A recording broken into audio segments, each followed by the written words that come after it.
Olá, pessoal!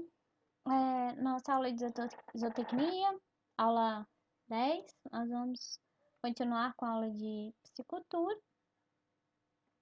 E essa aula vai ser sobre espécies, né? Anatomia e fisiologia do peixe, principais espécies de peixe.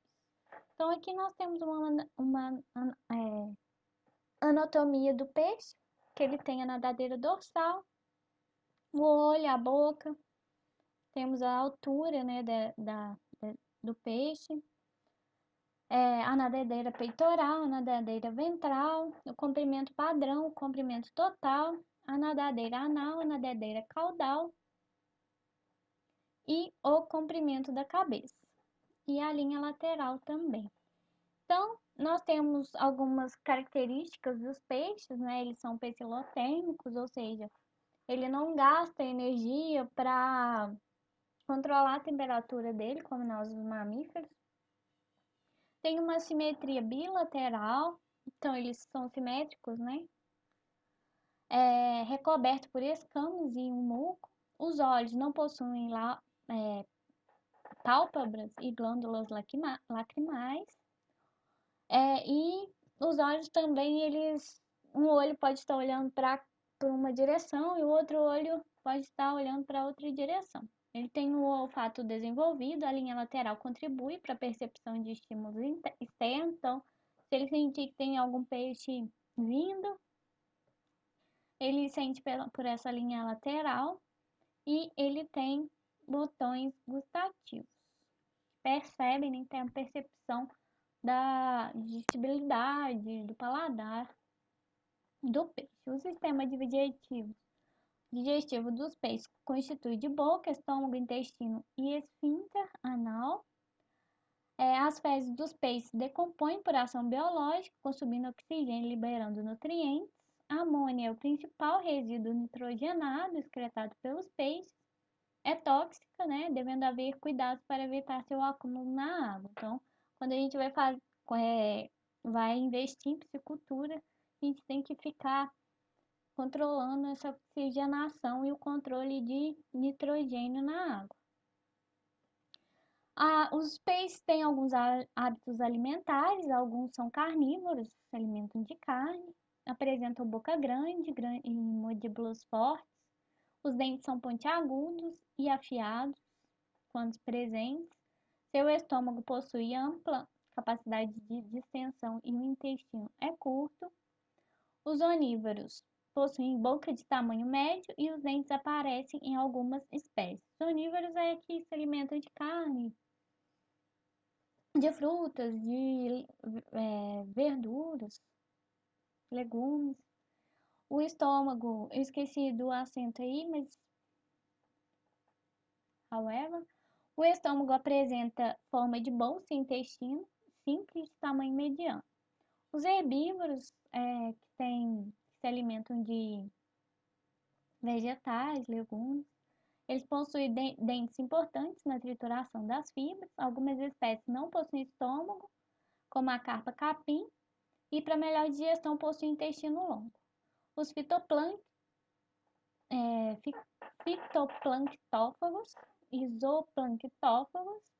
Os fitoplanctófagos são que alimentam de plânctons derivados de vegetais. E os zooplanctófagos são que consomem plânctons de animais.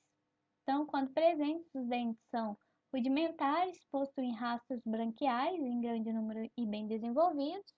O estômago é simples e pode estar ausente em algumas espécies, assim como os herbívoros apresentam intestino longo.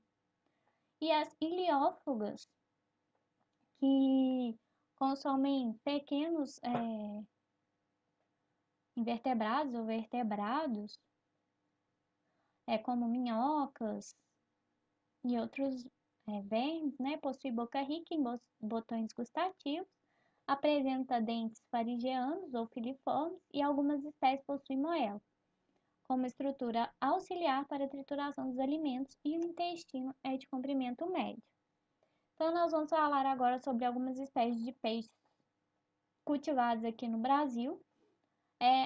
A tilápia, né, da família Cichlidae, tem o nome científico Oreochorus niloticus, também conhecido como tilápia do Nilo, né? A origem é africana. O seu hábito alimentar é herbívoro, preferencialmente. Ela é criada com água em temperatura elevada, tem a capacidade, né, disso. A forma do corpo é alongada nos primeiros dias de vida e oval, arredondada na vida adulta. O início da reprodução é de 15 a 20 centímetros de comprimento. A produção de ovos é de 5 a 6 mil ovos.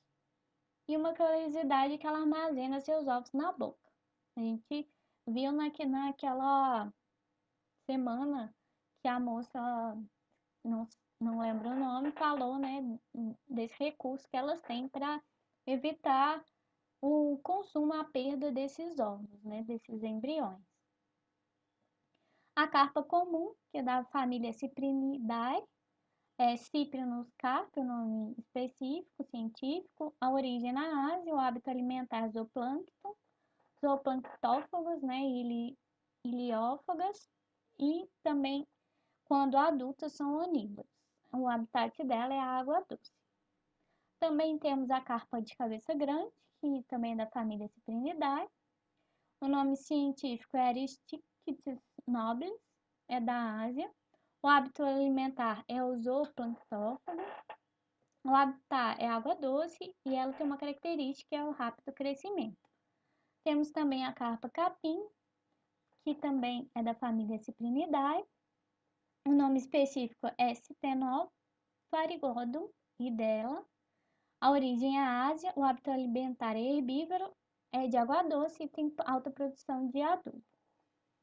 Temos também o pacu, da família Characidae, Pyrrhactus mesopotâmicus.